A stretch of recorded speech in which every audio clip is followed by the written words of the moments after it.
So I'm sure you've heard this question before.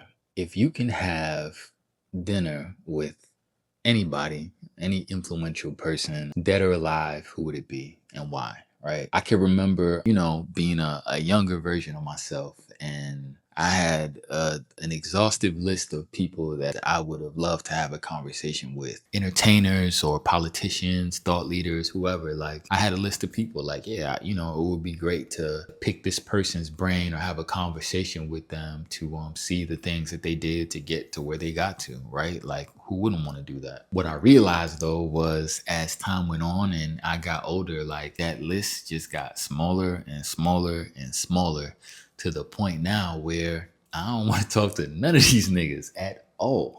If it ain't family and a few friends, like, I'm good. I think a contributing factor to that, if I really think about it, is something that I think we've all been experiencing on some level. Some people would call it an awakening. Others would just say it's overall just a disillusionment of the system or the world that we live in, or the world that's being revealed to us, right? We live in a capitalist society based upon deception, mistrust, misdirection. If that's the case, why would I want to speak to any of y'all? It almost reminds me of that dinner with Jay-Z question, right? And that's not a knock to him as a musician.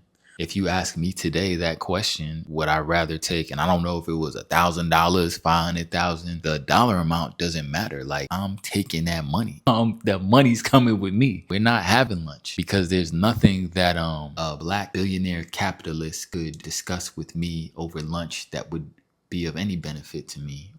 And that's just the nature of the world that we live in, because knowledge is power and it's leverage. When you give up that leverage, you give up your power, right?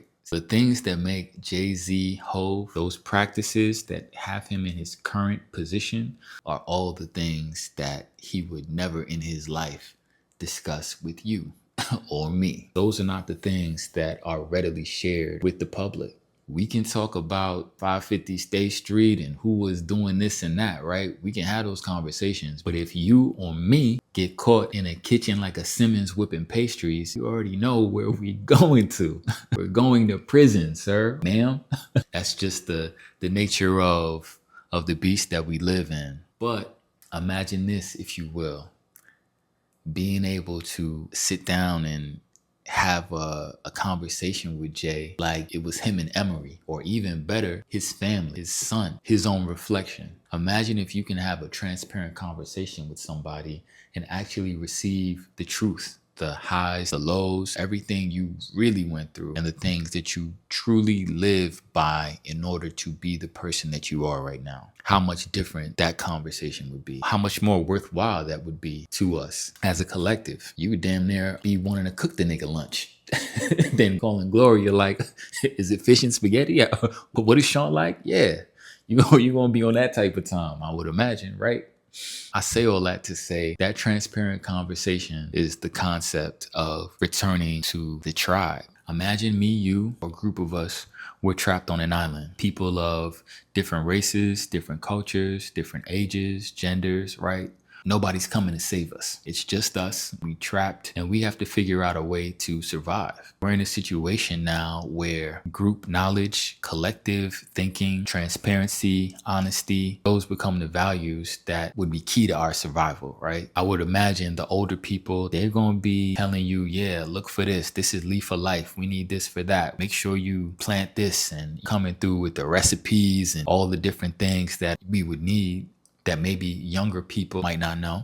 And then some of the younger folks might be like, all right, yeah, we about to go and forage and find this and that. And it would make no sense for me to gatekeep which of these fruits and berries are poisonous versus the ones that are not. Everything that I find out, every L I take, everything that I experience, whether good or bad, is something that could be of value to the collective once we make it back to home base. That is again the idea of returning to the tribe. And I think that's an opportunity that we have as a collective, because whether you realize it or not, I don't know how many of y'all seen the Met Gala and all that other stuff. There's tribes that exist all around us. We're just not a part of them. Instead of, you know, spending your time and your attention, which is valuable, on these individuals and on these systems that don't work for you, why not return to your tribe with your wisdom, with your honesty and your transparency and your knowledge, and see where we can get as a collective? My name is Khalil. This is AtenicCreative. And as always, don't forget, we are the stars. All right. I'm going to catch y'all later. Peace.